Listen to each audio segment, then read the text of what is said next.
ଉପଦେଶକ ଅଧ୍ୟାୟ 6। ସୂର୍ଯ୍ୟ ତଳେ ମୁଁ ଏକ ଦୁଃଖର ବିଷୟ ଦେଖିଅଛି, ଆଉ ତାହା ମନୁଷ୍ୟମାନଙ୍କ ପକ୍ଷରେ ଭାରି। ପରମେଶ୍ୱର କାହାକୁ କାହାକୁ ଏତେ ଧନ, ସମ୍ପତ୍ତି ଓ ସମ୍ଭ୍ରମ ଦିଅନ୍ତି ଯେ ତାହାର ମନବାଞ୍ଛା ପୂର୍ଣ୍ଣ କରିବାକୁ କୌଣସି ବିଷୟର ଅଭାବ ନଥାଏ। ତଥାପି ତାହା ଭୋଗ କରିବା ପାଇଁ ପରମେଶ୍ୱର ତାହାକୁ କ୍ଷମତା ଦିଅନ୍ତି ନାହିଁ। ମାତ୍ର ଅପର ଲୋକ ତାହା ଭୋଗ କରେ।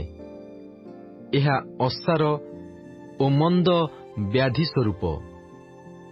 ଯେବେ କୌଣସି ମନୁଷ୍ୟ 100 ସନ୍ତାନ ଜାତ କରି ଅନେକ ବର୍ଷ ବଞ୍ଚି ଦୀର୍ଘଜୀବୀ ହୁଏ, ମାତ୍ର ତାହାର ପ୍ରାଣ ଯେବେ ସୁଖରେ ତୃପ୍ତ ନ ହୁଏ, ଆହୁରି ଯେବେ ତାହାକୁ କବର ଦିଆ ନ ଯାଏ, ତେବେ ମୁଁ କହେ, ତାହାଠାରୁ ବରଞ୍ଚ ଗର୍ଭସ୍ରାବ ଭଲ। କାରଣ ତାହା ବାଷ୍ପତୁଲ୍ୟ ଆସେ ଓ ଅନ୍ଧକାରରେ ଯାଏ, ଆଉ ତହିଁର ନାମ ଅନ୍ଧକାରରେ ଆଚ୍ଛନ୍ନ ହୁଏ। ଆହୁରି ତାହା ସୂର୍ଯ୍ୟ ଦେଖି ନାହିଁ କି ଜାଣି ନାହିଁ, ସେ ଲୋକ ଅପେକ୍ଷା ବରଞ୍ଚ ଏ ବିଶ୍ରାମ ପାଏ। ପୁଣି ସେ ମନୁଷ୍ୟ କୌଣସି ମଙ୍ଗଳ ଭୋଗ ନ କରି 2 ଗୁଣ ସହସ୍ର ବର୍ଷ ବଞ୍ଚିଲେ ହେଁ ସମସ୍ତେ କି ଏକ ସ୍ଥାନକୁ ନ ଯାଆନ୍ତି? ମନୁଷ୍ୟର ସମସ୍ତ ପରିଶ୍ରମ ତାହାର ମୁଖ ନିମନ୍ତେ, ତଥାପି ଭୋଜନର ଆକାଂକ୍ଷା ପୂର୍ଣ୍ଣ ହୁଏ ନାହିଁ। ଏଣୁ ମୂର୍ଖ ଅପେକ୍ଷା ଜ୍ଞାନୀର କି ଲାଭ? ଆଉ ଜୀବିତମାନଙ୍କ ସାକ୍ଷାତରେ ଚଳିବାକୁ ଜାଣେ ଯେଉଁ ଦରିଦ୍ର ଲୋକ, ତାହାର ବା କି ଲାଭ? ମନର ଲାଳସା ଅପେକ୍ଷା ସାକ୍ଷାତ ଭୋଗ ଭଲ।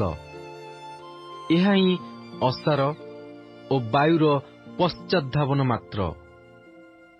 ଯାହା ହୋଇଅଛି, ଅନେକ କାଳ ହେଲା ତହିଁର ନାମ ଦିଆଯାଇଥିଲା, ଆଉ ସେ ମର୍ତ୍ତ୍ୟ ବୋଲି ଜଣା।